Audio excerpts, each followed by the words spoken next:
আসসালামু আলাইকুম প্রিয় দর্শক, সোলার সিস্টেম বিডিতে আপনাদেরকে স্বাগতম। আজকে আমরা একটি হাইব্রিড সোলার সিস্টেম নিয়ে কথা বলবো এবং হাইব্রিড সোলার সিস্টেমটি আমরা ইনস্টল করলাম অনারেবল কাস্টমার আমাদের জয়নাল আবেদিন ভাইয়ের বাড়িতে। এটি একটি খুবই বড় একটি বাড়ি, আমার পুরো ক্যামেরাতেও আসতেছে না। আপনার খুবই ভালো মানের একটি এবং খুব সুন্দর একটি বাড়ি করছে ভাই হলো প্রবাসী মানুষ, বাইরে থাকে এবং ওনার বাবা এখানে আছেন। তো এই বাড়িতে আমরা একটি সোলার সিস্টেম করলাম, সেটা হলো আপনার হাইব্রিড সোলার সিস্টেম এবং 3000 ওয়াটের একটি সোলার সিস্টেম। এই 3000 ওয়াট সোলার সিস্টেম দিয়ে আপনারা কি ব্যবহার করতে পারবেন এবং আপনি কত ওয়াটের প্যানেল লাগবে, কয়টা ব্যাটারি লাগবে, কত টাকা খরচ হবে, সে বিষয়ে আজকে আমরা কথা বলবো। তো প্রথমেই আমরা এখানে যে ইনভার্টারটা দিছি সেই ইনভার্টারটা হলো আমাদের সানমুন ব্র্যান্ডের 3 কিলো ওয়াটের একটি ইনভার্টার। এই ইনভার্টারটি হলো আপনার 2 ব্যাটারি সিস্টেম, এটাতে আমরা ব্যাটারি ব্যবহার করছি 2টা। আর এখানে আমরা 4000 ওয়াটের প্যানেল ব্যবহার করতে পারবো, সেখানে আমরা 6 পিস প্যানেলে 33 ওয়াট সোলার আপনারা ব্যবহার করতে পারবেন। এই 33 ওয়াট সোলার প্যানেল দিয়ে আপনারা আপনার বাসা লাইট, ফ্যান, টিভি, ফ্রিজ, পানির মোটর থেকে শুরু করে সব কিছুই কিন্তু আপনারা চালাতে পারবেন এই হাইব্রিড সোলার সিস্টেমে।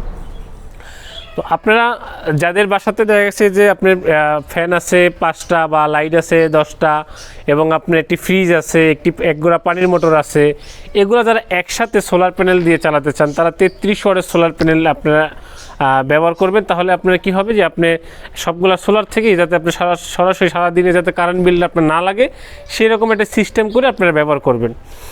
আর অনেকেই বলেন যে ভাই একটু কম টাকার ভিতরে 3 কিলোওয়াট কীভাবে করা যায়, তাহলে কম টাকার ভিতরে যেটা করবেন সেটা হলো আপনার প্যানেলটা আপনি কম লাগাইতে পারেন। মানে প্যানেলটা কীরকম, আপনি যেমন সর্বনিম্ন দেখা গেছে 2200 ওয়াট যদি সোলার প্যানেল লাগান তাহলে আপনার বাসার যে ইকুইপমেন্টগুলো আছে সেগুলো আপনি অল্টারনেটিভ করে চালাতে পারবেন। এই ক্ষেত্রে আপনার প্রাইসটা একটু কম চলে আসবে। আবার আপনি এটাও করতে পারেন যে ব্যাটারি 200 এমপিয়ার বা 220 এমপিয়ার না দিয়ে যদি আপনি 150 এমপিয়ার দেন সেই ক্ষেত্রে আপনার প্রাইসটা কম। এটা হলো প্রাইজের ক্ষেত্রে। বাট আপনি যদি ব্যাকআপ চালাতে চান, বেশি সময় যদি আপনি বিদ্যুৎ ছাড়া চলতে চান, তাহলে আপনাকে পরিপূর্ণ সোলার সিস্টেম করতে হয়।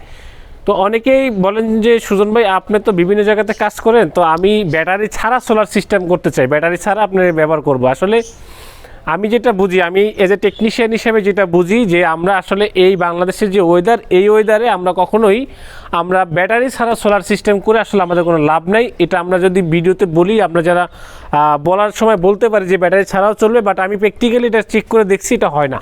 25 ওয়াট লোড দিতে যাবেন, তখন লোড দিলেন কিন্তু সানলাইট কিছুটা কমলো বা দেখা গেছে সানলাইট অ্যাকুরেট পাচ্ছে না, সেই ক্ষেত্রে আপনার ভোল্টেজটা এবং এম্পিয়ার যখন কমে যাবে, ওয়াট যখন কম আসবে, তখন কিন্তু আপনার বারবার মেশিনটা বন্ধ হয়ে যাবে। এটা একটা ফার্স্ট প্রবলেম দেখা দেবে। আর একটি কথা হলো যে আপনারা ইনভার্টার যখন আপনি দেখবেন যে ইনভার্টার যখন চালাবেন তখন আপনার একটা সিগন্যাল চলে আসবে, ব্যাটারি সিগন্যালটা বারবার আপনাকে ট্রিপ দেখাবে।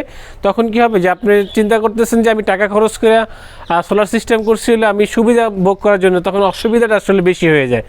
সেই জন্য আমি আপনাদেরকে পরামর্শ দিই আপনারা লিড অ্যাসিড ব্যাটারি 200 এমপিয়ার বা 220 এমপিয়ার এরকমের হেভি ব্যাটারি আপনারা ব্যবহার করেন, তাহলে সোলার সিস্টেমের জন্য সবচেয়ে বেস্ট হবে এবং আপনারা ভালো ব্যাকআপ পাবেন, অনেক দিন আপনি ইউজ করতে পারবেন।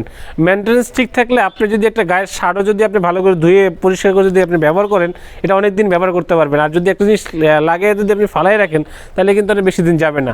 যত্নে রত্ন মিলে আসলে। তো আপনারা জানি যে আপনারা সোলার সম্পর্কে খুব ভালো আইডিয়া রাখেন, ভালো চিনেন। যারা বিস্তারিত জানবেন অবশ্যই আমার স্ক্রিনে দেওয়া নাম্বারে যোগাযোগ করবেন, এখানে আমি আপনাদের সাথে বিস্তারিত কথা বলবো। এবং আপনারা যদি এই সিস্টেমগুলো আপনার বাসাতে করতে চান, আপনি 10 কিলো বলেন, 5 কিলো বলেন, 2 কিলো, 1 কিলো, সর্বনিম্ন 1 কিলো থেকে শুরু হয় আমাদের এই হাইব্রিড সোলার সিস্টেম। যাদের বাসাতে একদম অল্প, যেখানে শুধু ফ্যান লাইট চালাবেন, একটা ফ্রিজ চালাবেন, তারাও কিন্তু এই সোলার সিস্টেমটা করতে পারেন। অনেকেই আপনারা বলেন যে ভাই অল্প কিছু দিয়ে, মানে আপনি 800 ওয়াট 300 ওয়াট প্যানেল পড়ে আছে, তো 300 ওয়াট প্যানেল দিয়ে আসলে সোলার সিস্টেম করা যায় না। আপনাদের মিনিমাম 1100 ওয়াট সোলার সিস্টেম করতে হলে মিনিমাম 1100 ওয়াট সোলার সিস্টেম দিয়ে করবেন, তাহলে আপনি ঠিকমতো চালাতে পারবেন। তো প্রিয় দর্শক, আপনারা যারা এই সিস্টেমগুলো করবেন অবশ্যই আপনারা আমার চ্যানেলে সাবস্ক্রাইব করে রাখবেন এবং আপনারা আমার সাথে যোগাযোগ করবেন। আজকে এই পর্যন্ত শেষ করছি, আবার একটা ভিডিও দেখা হবে। আসসালামু আলাইকুম। হ্যাঁ।